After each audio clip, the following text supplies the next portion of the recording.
enormity and complexity of the project. Dealing with a $500 million project is a very complex perspective to bring to East Montgomery County. But doing so, we think we're well on track in accomplishing that. In a normal economy, it's normally a period of 5 to 8 years for a theme park development to be put under construction. Once again, key emphasis there in the normal economy. Financial markets dictate development, and no one, except for all of us now, understand with perfect hindsight what we could have anticipated the downturn in the economy. And not only with the downturn in the economy, nor could we have anticipated what was thought the downturn in the economy was going to last as long as it has.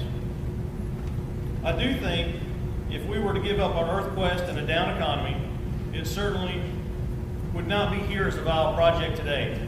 And secondly, our board would receive just as much criticism as in doing nothing and ensuring that we can move forward and bring this project to our community. I do think our organization has made several appropriate decisions in pursuing a project of this scope. Projects of this size and scope do not come around but once in a lifetime. If we miss this project, our area will certainly continue to grow, but the development will be of a non-travel and tourism nature, which will not bring amenities which the community has continually voiced they are interested in. Such amenities such as additional restaurant development, additional shopping, and entertainment activities for our children. Travel and tourism projects bring nicer amenities, better projects, nicer shopping, more entertainment opportunities, and particularly entertainment venues and the items I just mentioned targeted toward our children. The enormity of the vision of this project requires bold steps, extensive time, effort, and money. The current status of the land transaction is as follows. We're ecstatic that D.R. Horton is involved in the project. In bringing a well-versed developer instead of a land speculation company provides us with a sense of surety that development will occur and the quality of the development will be of a higher standard than with a simple land speculation company. We feel D.R. Horton, with an existing presence in the Houston market, brings a great deal of stability to the transaction. We've been in contact with them, and they're currently performing their due diligence, and additionally, we'll be here in the next week, and we tentatively have a meeting scheduled with them next week as well. Currently, the procedure in place is for a hearing around the end of April to confirm the sale of the offer, which has been made, and following the court's ruling at the end of April is for the successful bidder to close in the June timeframe. Our developer, Contour Entertainment, who is an entertainment industry expert and is the designer of the EarthQuest theme park, now has stepped up and is serving as our current developer. They're an LA-based company working on numerous theme park projects around the world, and have stepped up to serve as our new developer, replacing John Marlin as our primary developer. Contour is continuing to proceed and move forward with the development, and upon securing the preferred site, will move forward with purchasing the site. Upon purchasing the site, the developer and his investors will begin the discussions relating to the final structure of the financing. Following the April hearing, we will post updates to our website as the project continues to move forward. With that, I think at this time we'd like to take any questions of the individuals that have signed up relating to EarthQuest. We'll start with David Mullaney. I just had a question about the expenditures that I've read online about the overall expenditures for the staff there. It seems like that give me the impression we're losing quite well off our data. I was wondering if y'all got audited on this or not. Maybe it is our money. And the way y'all living off that, seems like it should be public. I don't like it. I think you're on board with it. I think you're living quite well with it. And so far nothing's happened. But yet we're after $21 million. I can respond. Yeah. Take care. What's the question? The question was in regards to the expenditures, us being out around $20 million, I think that was the question. I can tell you in regards to the EarthQuest expenditures specifically, there was a bond issue, and the dollars allocated in that bond issue are $7.8 million. The other expenditures that we've allocated from the district toward EarthQuest expenditures directly currently are about $2.5 million. That is the extent of expenditures which our district has expended on EarthQuest as of last month. I'll talk about y'all's personal expenses. Like what I've seen on the consent you put out, some of the stuff you got from y'all, I mean, we're going out to eat 3 times a week, and 3 meals a day. Yeah, to expense the county for everything, from driving to the library, to, it seems like every meal y'all have, I think that's excessive. I think, maybe his question is more related to budget items, the second item on the agenda instead of the first.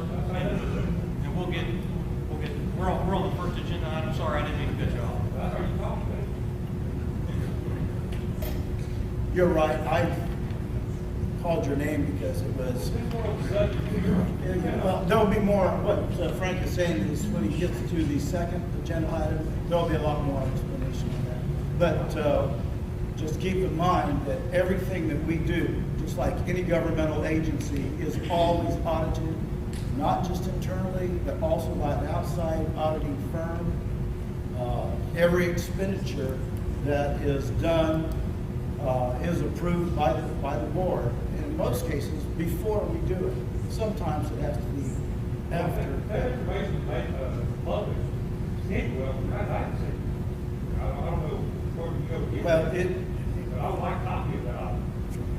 it's easy to get, believe me.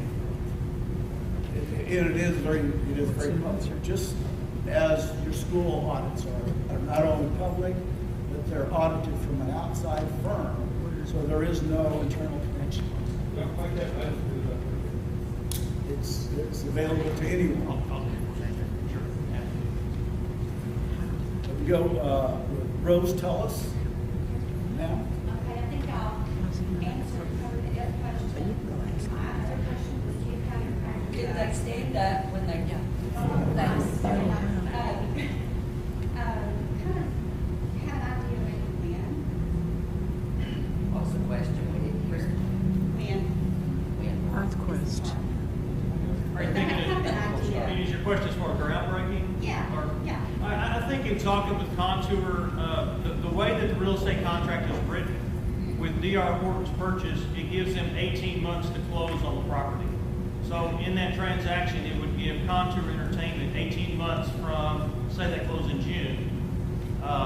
Clearly, it's their intent to close before that 18 months, but Contour wants to go ahead and close as soon as possible following June. And then once they have it's called site control.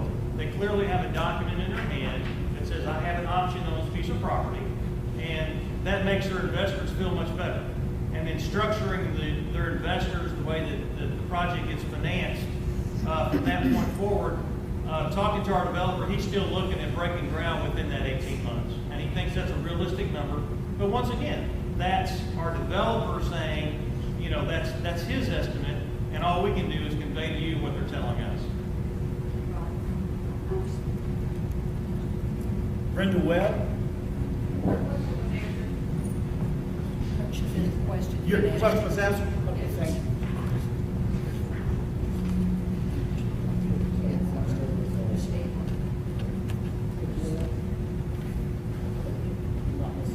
May I say something?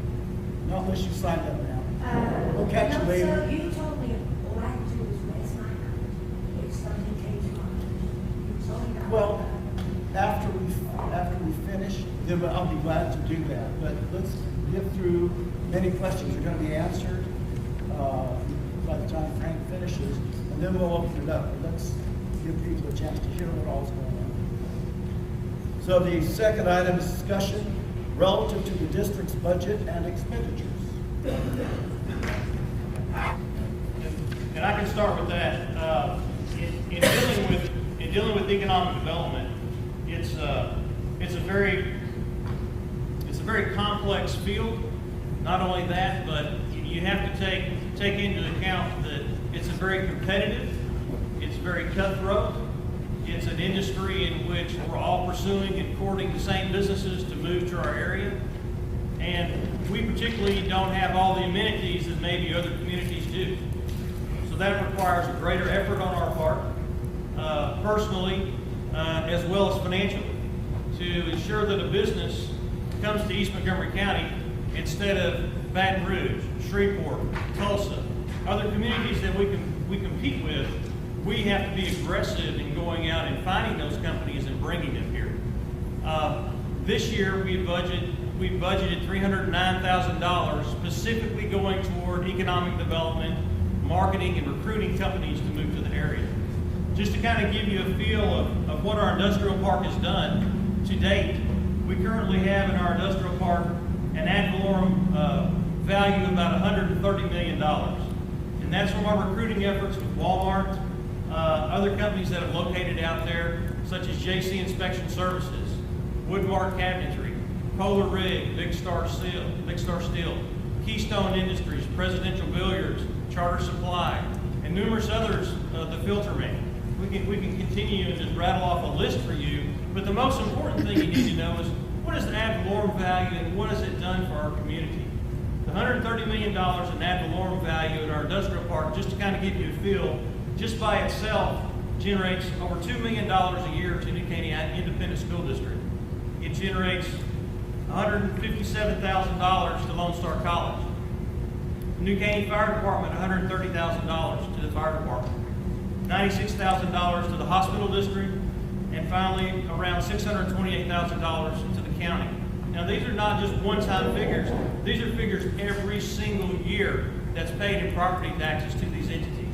So $130 million in ad valorem value recruiting these businesses here, once again, brings the property taxes into a situation where you're diversifying the base of the property tax for the school district and other taxing entities, so then residential homes are not taxed to increase the tax rate. So as we continue to bring more businesses to the area, not only from an industrial perspective, but also from the retail perspective. Let me summarize some of the retail projects that the Improvement District has worked on and some of the benefits that's applied to the area. The CVS development, Walmart expansion, Home Depot, Royal Purple expansion, $4 General locations, Southwest Pediatric Dental. Just in these businesses by themselves, it's generated about $41 million in ad valorem value. And once again, doing the math on those, it once again generates a substantial amount of value to our area, but not only that, ad valorem value to other taxing entities such as the school district, the college district, our fire districts, and others. Another project slated to start in December just across the street. Many of you are familiar with Valley Ranch Town Center. That project is about a $250 million project. What does that do for our area? Once again, a project of that size generates almost $4 million a year to the school district. A project of that size generates over $300,000 a year to the Lone Star College District. Taking into account EarthQuest, we were talking about EarthQuest earlier, but from a financial perspective, what does EarthQuest do for our community? EarthQuest, with a $500 million project, the New Caney School District generates over $7.5 million to the school district. EarthQuest will generate over $605,000 a year to Lone Star College District. DSD7 over $500,000 a year to the hospital district, $372,000 a year, and to Montgomery County, excluding tax abatements or any other incentives, $2,419,000 a year. So once again, why are we pursuing EarthQuest? Because it's a great investment for our community, not only for our community, but also to ensure property taxes stay low, and at the same time diversifying the base of the taxable properties that are available in our district. So those things are all important in regards to why and how we recruit businesses to our district. And then, like I said, on an annual basis, we feel like spending $300,000 a year in our recruiting efforts, once again, is warranted by bringing these projects here and diversifying the property tax base for all the taxing entities. So with that, Martin Wise?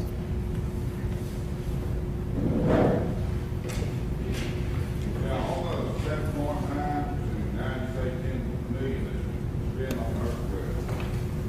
In your own comments and questions of that, all that was supposed to be for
audit conducted, and each month, as that money was drawn down, an audit was presented to our board to allow that draw to occur.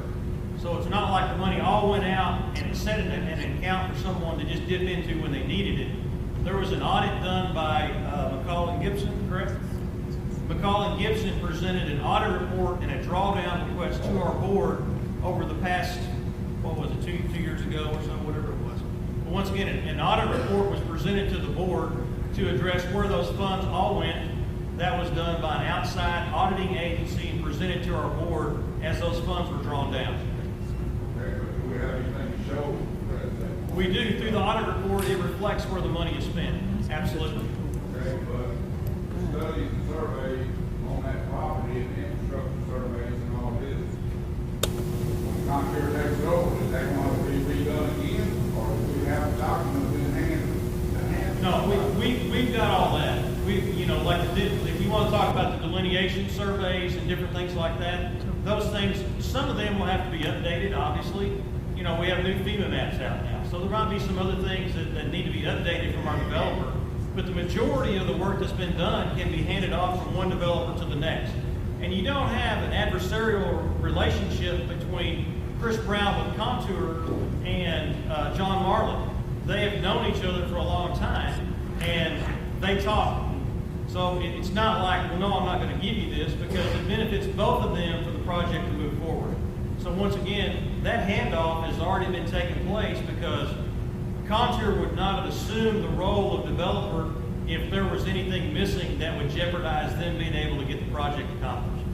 Okay, I'm just saying, I believe on Lake Conroe about 4 or 5 years ago, Don Carter did all the initial design and everything on it. Then that developer went broke.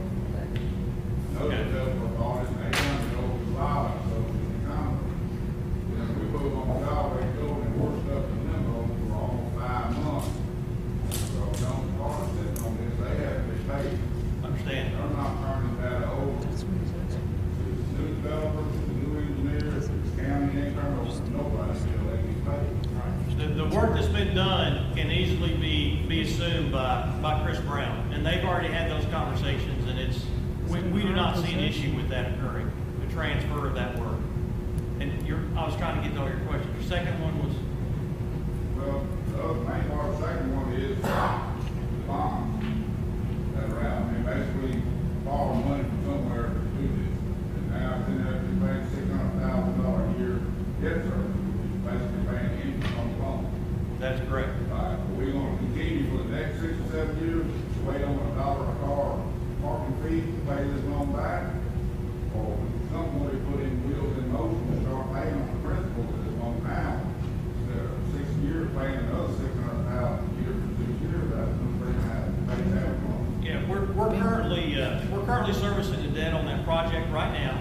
I will tell you that our agreement with Chris Brown includes, from the point that he receives his financing, one of the items that we've discussed with him and which he is agreeable to, when he signs his option agreement, once he secures financing on the property, we're going to license him the rights to, we own the intellectual property of the improvement district. We own all the designs, the pictures, and everything related to the theme park. That's a marketable security, if you want to call it that. We have the ability of licensing those products to our new developer, Chris, and he will pay us. The way that that's going to work, the way that we envision it right now, is that he will license those items, and that amount will be magically the amount of the bond that's currently outstanding. So that's how we see our bond being repaid, by a licensing agreement by our new developer. And he's agreed to that, and that's how we move forward and get the bond retired. If he doesn't get his financing, If he does not get his financing, we have 2 other developers that are interested in the project. And it would be the same agreement with them. There's nothing, it's not rocket science. If you want to build a theme park, we've got the intellectual property to do that. Come talk to us. It's a negotiable instrument. And if you want, secondly, not only the intellectual property, but also if you want our incentives. You can't just go down to the piece of property and assume you're going to get our incentives that we place. Example, the zone revenue, the venue revenue, the parking tax revenue. You can't just go down there and start assuming you're going to get it. We enter into a development agreement with the new developer, And in order for us to say, okay, we're going to give you this stuff, we want something in return. And that's one of the things that we would negotiate on is take our bond out, and now let's talk. Does that make sense? Okay. Now, I didn't get to your third question. I'm sorry. I didn't mean to cut you off. A little bit, and what is Horton lined up with?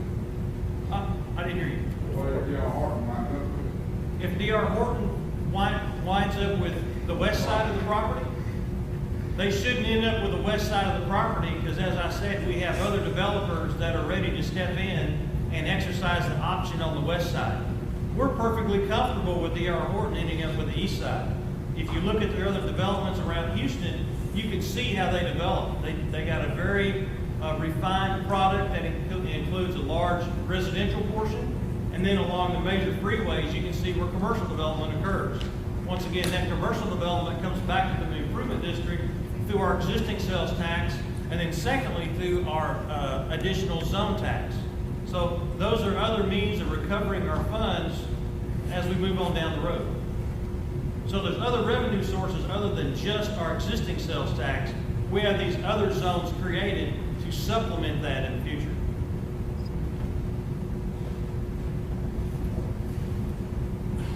Okay, those were the questions of people who signed up. Now, ma'am, you had your hand raised. Ms. McCraven, who did you take out for dinner at Shaden? I'm sorry? Who did you take out for dinner at Shaden for $1,300? Who was? We had prospects in town in regards to recruiting businesses to the area. Can you remember who you took? We don't disclose who we take to dinner. Once again, let me tell you why. As an example, if we had a company that come to us and we were to take that company out somewhere and we had a competitor that were to come in and request an open record request, they can find out who that company is, not only that company, they can also determine who our brokers are, who our real estate agents are, and as I mentioned earlier, economic development is a very competitive business. If you want to look at, criticizing what we do, I would criticize our entire program. And do you want us to continue to recruit businesses or not? And if not, that's fine. From our board's perspective, if we don't want to do that, that's perfectly fine, and we can sit in the office and wait for someone to walk in the door. But I can assure you, every single business that is located in our industrial park, they didn't walk in our door and say, hey, I'd like to move to East Montgomery County. Every single one of them, we went, we found them, we brought them to the community to add to the ad valorem basis. And discussing exactly who we go to dinner with is not a competitive business to be in, because all of a sudden we'll have someone else going after the same businesses that we're talking to, and that's not how we do business. We're going to be as competitive as possible and bring as many businesses here as we can to create the maximum number of jobs and to add to the ad valorem basis. Could you tell me how many people you had for dinner for $1,300? I have no idea. I can certainly look. Not off the top of my head, no. This type of practice, I assume, is common for communities, Houston, for example, and everything else, so it's not just to East Montgomery. Absolutely. As I mentioned earlier, we compete with Tulsa, we compete with Shreveport. And when we're out, we even see them. If we're entertaining a client in Chicago, we go out to places and all of a sudden you see some of the same guys doing what we do. And if I say, come on over and I want to buy you a hamburger at McDonald's, when my competitor in Tulsa is saying, we'd like to take you out for a nice steak tonight, where do you think that client is going to go? It's a very competitive business. It sounds like fun, but it's not. It's a competitive business that if we want people to come here, they're not going to come here on their own volition. They're going to come here because we've recruited them. We have the opportunity to get in their face, and they're sitting there talking to us for at least an hour or two, and we convince them this is a great community. This is a great place you want to be. And that's our job. And if we're not doing our job in recruiting businesses and doing what we need to do, then let our board know and we need to do something different. If I could add something to that, you all have done an awful lot to make this community attractive, because you value education, you want the best thing for your kids. And that is the strongest item we have in our little toolkit to bring people in. They talk to us, they get excited about the vision our community has. They like, in many cases, the fact that it's kind of considered a startup community. It's not on the way down, it's on the way up. And you all have to really congratulate yourselves because you've raised wonderful children. You've helped make our school districts as good as any in the state, and I think better. You need to keep that in mind. But what we're doing is we're selling our community, but we have to do it on a stage that other, maybe a little bit more wealthy groups have. So we do the best we can. We're not able to keep up to the standard, but we have more to sell. That is, once we get there here. Were there other questions, ma'am? I've read several places that EarthQuest is bankrupt. Is that true or false? And who owns this land already that we're talking about? So if it's sold, who will get that money if someone else buys it? Okay. The first question is EarthQuest bankrupt. Well, who is EarthQuest? You know, EarthQuest is currently our developer, Chris Brown, with Concert Entertainment. He is our developer. So he is not bankrupt. Is the project bankrupt? The project is not bankrupt. The project is moving forward. The only thing where bankruptcy has occurred is in the land transaction. The land is in bankruptcy with Whitestone Limited. Whitestone Limited has gone to the bankruptcy court, and once again, the offer is on the table from DR Horton. It's up to the bankruptcy court to accept that offer, and as I mentioned, moving forward, that transition will be if DR Horton closes, or it could be someone else. You got to understand, someone else can come to the table and offer more money than what DR Horton did. But once again, when that transaction occurs toward the end of April, the closing should occur around June. And moving forward, then our developer, Chris Brown with Concert Entertainment, has an option agreement built in that he can exercise an option agreement to purchase the west side of the property from DR Horton. So that's already built into the contract. So all this money that's spent on land that's owned by Whitestone Development? The property is currently in Whitestone Development. Whitestone Limited, David, help me. Whitestone Limited Land. Whitestone Houston Land Limited. Correct? So EarthQuest, we don't have an option of any of that land. It never has been purchased. Absolutely not. The improvement district does not own the land. No. And I think I read that article somewhere. No. The improvement district has not spent money to buy the land, nor do we own the land. So we'll clarify that.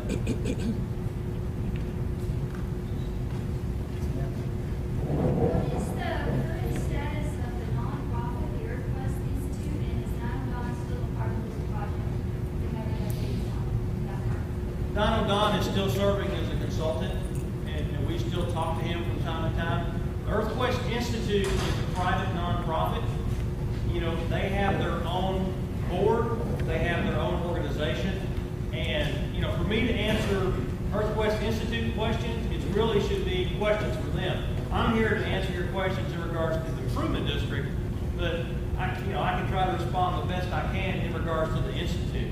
That's really, well, once again, that's really a question for them more so than IMCIT. Just a small question. People came and to the fundraiser here, and some of them donated large amounts, and they were promised free tickets and is any of that going to stand? I think you will see when EarthQuest Institute gets open, certainly those commitments will be followed through with. Is there a likelihood it won't get open? Well, if our developer fails, certainly. But if our developer is successful, I would assume, as any rational business person would, that those commitments would be honored. Absolutely. The gentleman over here. Oh, there, okay. Yes, I'm Craig Maliso at the Houston Press. And, We can't hear you. Craig Maliso with the Houston Press. EarthQuest Institute. The difficulty with that is no one seems to know who's on the board. So based on federal tax return records, calling the most recent known people who are on the board, like Deborah Thomas, the CFO, and Matt Gardner, everyone says to call you to find out what's going on with the Institute and where the money went that was paid to the CFO and Don Holbrook. But now you're saying that that's a question for EarthQuest Institute. So my question is, who is EarthQuest Institute? Who are the board members? And is there a way to find out, for example, Mrs. Thomas did not want to explain what she did. She was paid $140,000 the year before last for 20 hours of work a week as the CFO. And that's in a down account. And Don Holbrook was $120,000. Is there a way to find out who's on this board, where the papers are for this nonprofit, and what did those people do to earn that money? Once again, I think, like I said, I think that's really a question for the Institute. Okay, who is the Institute? Because Matt Gardner said that he hasn't been active for at least a year and a half. Deborah Thomas referred all questions to you. Mr. Cabales didn't want to return calls. So it's very difficult to find out who's on the board.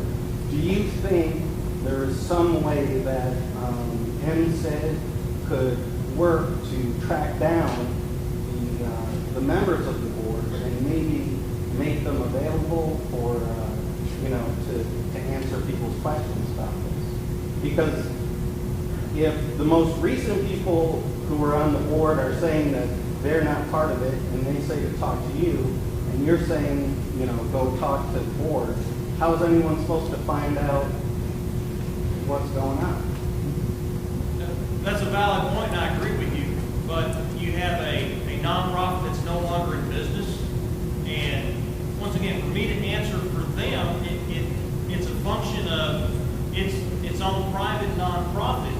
I can answer for the improvement district, and if I can get you in touch with any of them, I'll be happy to do it.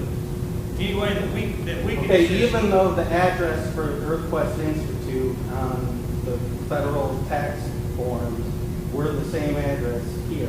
Absolutely. They have nothing to do with They it. have never, I'll tell you this, they've never had an office here. They've never had a file cabinet here. We did allow them to use our office to have some board meetings, from time to time. But our involvement, basically doesn't go any further than that. But I have a question. Don Holbrook is on the board, and EMCID paid a lot of money for flights back and forth for him from Lake Havasu, from Las Vegas. Now, if on any of those flights, it seems to me that there's some crossover between EMCID, EarthQuest, and the Institute. You're saying that there's no way that y'all can get together and... I did not say that. Oh, okay. All right. So at some point in the near future, you'll be able to provide the current board members' names, their salaries, and what that money is going to be used for? I'll certainly call Don Holbrook tomorrow, if that works. All right, we'll give it a shot. Okay. Thank you. All right, you're welcome.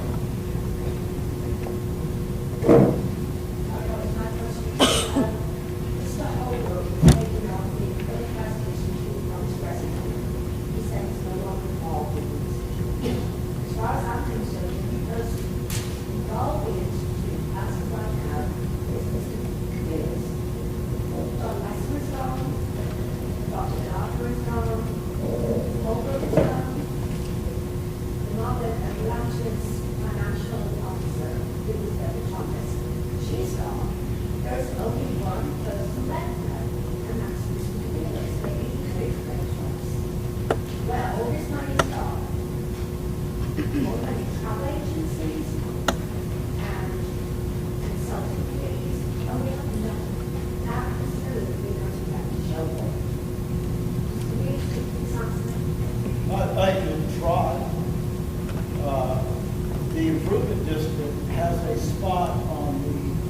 EQI board, I fill that spot. The EQI Institute was created by John Marlin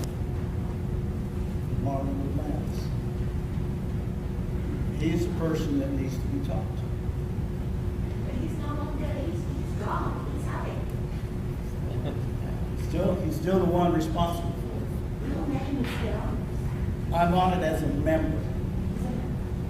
So what are the papers that the attorney sent back to this office, the OUPS? I have no idea. I'm totally unaware of that, if I understood you